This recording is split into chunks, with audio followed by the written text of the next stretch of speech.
और यूक्रेन का रूस के वेयरहाउस पर बहुत बड़ा हमला। रूस ने वेयरहाउस में बनाया था एम्यूनिशन डिपो, जिसकी तस्वीर हम आपको दिखा रहे हैं। यूक्रेन के अटैक में कई रूसी हथियार पूरी तरह तबाह। साउथ यूक्रेन में रूस पर अब तक का यह सबसे बड़ा अटैक।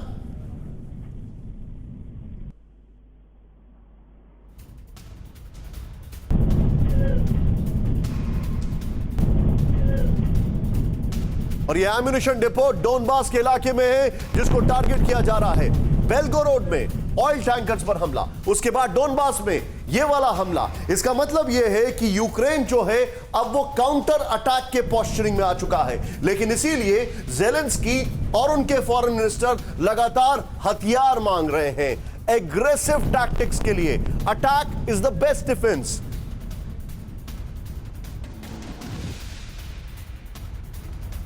यूक्रेन की अंतहीन तबाही की जो तस्वीरें सामने आ रही हैं, उसे देखकर हर कोई सन्न है, क्योंकि अब तक युद्ध में जंग लड़ने वाले हथियार तबाह हो गए थे।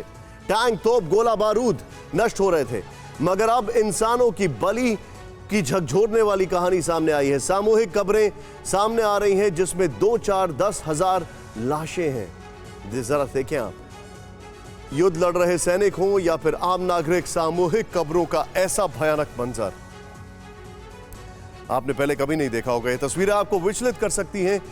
कीव में 1222 लाशें मिली और ये अपने आप में चिंताजनक।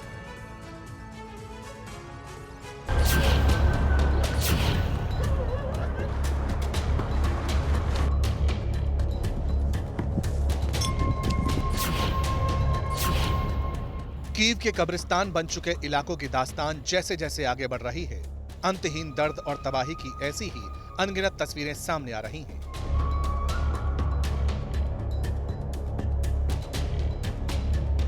कीव में जो लोग बेरहमी से मारे गए, उनके छिन्न भिन्न हो चुके बेजान जिस्मों के ढेर यहां वहां बिखरे पड़े मिल रहे हैं, जिन्हें युद्ध के 47वें दिन कफन नसीब हुआ है।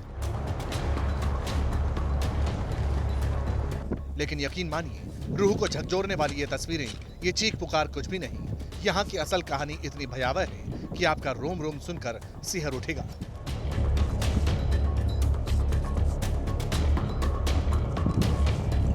कीव के आसपास के इलाकों में पुतिन आर्मी के बारूदी कहर से भीषण नरसंहार हुआ। हजारों लोग बेमौत मारे गए, जो सामूहिक कब्रों में दफनाए गए। यूक्रेनी सेना का दावा है कि राजधानी कीव के आसपास के इलाकों में सामूहिक कब्रों में 1200 शव मिले हैं।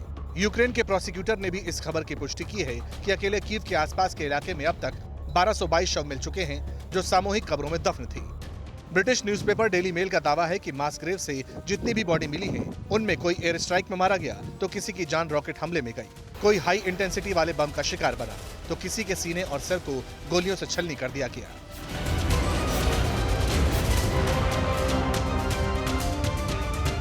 डेली मेल ने यूक्रेनी एजेंसी के हवाले से जानकारी दी है कि इनमें राजधानी के बाहरी इलाके बुजोवा में एक पेट्रोल स्टेशन पर मैनहोल के अंदर 50 से ज्यादा लाशें खोजी गईं, जिनमें आम यूक्रेनियों के साथ सैनिकों के शव भी मिले। ये तस्वीर उसी सामूहिक कब्र की है, जहां एक मां अपने बेटे के शव को देखकर टूट गई। अचानक एक बड़ी खबर आपको बताना चाहूंगा। द वॉशिंगटन पोस्ट के हवाले से खबर है कि ऑस्ट्रिया के चांसलर ने पुतिन को सीधे सीधे बोल दिया है, Russia has lost in Ukraine.